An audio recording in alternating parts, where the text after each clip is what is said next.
जी साडे वेखण ते साडे सुनने वाले वीरां नूं अस्सलाम वालेकुम। साडे चैनल का नाम है वसीम 115M ते अज असीं सोहणे वीरां नूं एक ऐसी गल सुणावांगे इंशाअल्लाह ते बहुत नसीहत वाली और बड़ी जी जिहड़ी कि कामयाबी की तरफ जिहड़ा कि लैके जाएगी। गल दोस्तों इस तरह है कि एक बजुर्ग ने अपनी बेटी का रिश्ता किया ते अगों लड़के वाले ने डिमांडां कीतियां कि असीं शादी करांगे तद रिश्ता तद करांगे असीं बरात लैके आवांगे 200-300 बंदे दी ते अगों जिहड़ा है कि साडा जिहड़ा एक 7 खाणिਆਂ ਦਾ जिहड़ा कि साडी डिमांड है 7 खाणे असीं अपनी बरात नूं खवाणे आ। जदों बरात लैके आके ढुक गई तो जदों निकाह नकूह हो गया तो लड़के ने अगों डिमांड कर सटी कि साडे विच रिवाज है चाचा जी लड़की दे बाप नूं कहण लग्या कि 4 व्हीली जिहड़ी गड्डी है ना मैं लैके जानी है। तो खड़े पैर ते जिहड़ा कि लड़की दा बाप बहुत परेशान हो गया कि इन्हें साडे नाल की कीती। अगे डिमांड साडे नाल इह कीती कि 7 खाणे यानी कि असीं खाणे आ असीं बरात लैके आएंगे असीं अपने बरातियों नूं 7 खाणे खिलाणा। गल निकलदी दुल्हन तक पहुंची कुड़ी तक पहुंची।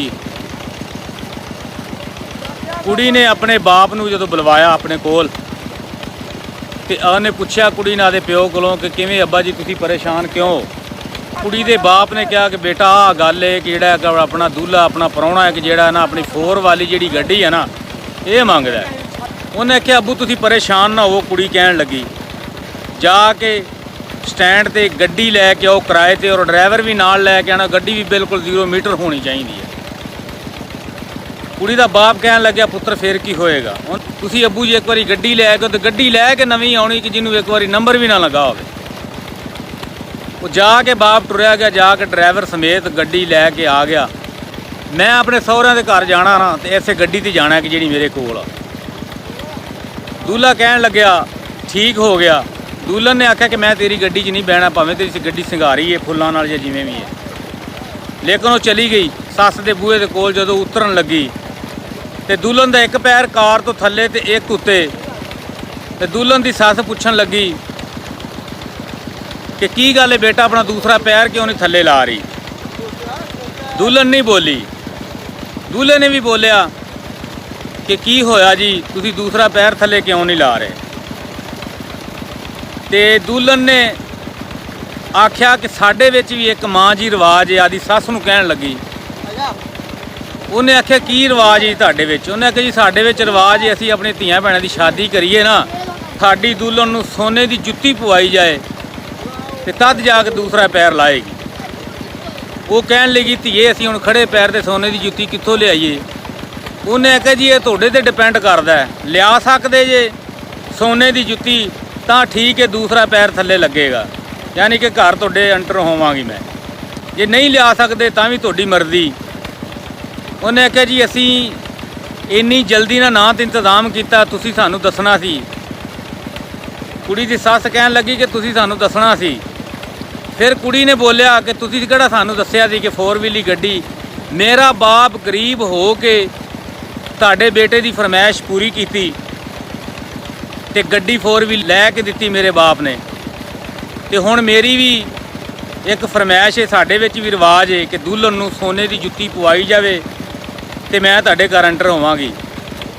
उन्हें आख्या जी फिलहाल तो असीं बनवा नहीं सकते टाइम दिओ सानूं। उन्हें ड्राइवर नाल लैके आई सी। उन्हें आख्या कि गल ये वे सारी सस नूं कहण लगी कि जदों माँ जी तुसीं सोने की जुत्ती बनवा के लै आओगे ना उदों मैनूं तुसीं लैण आ जाए जे।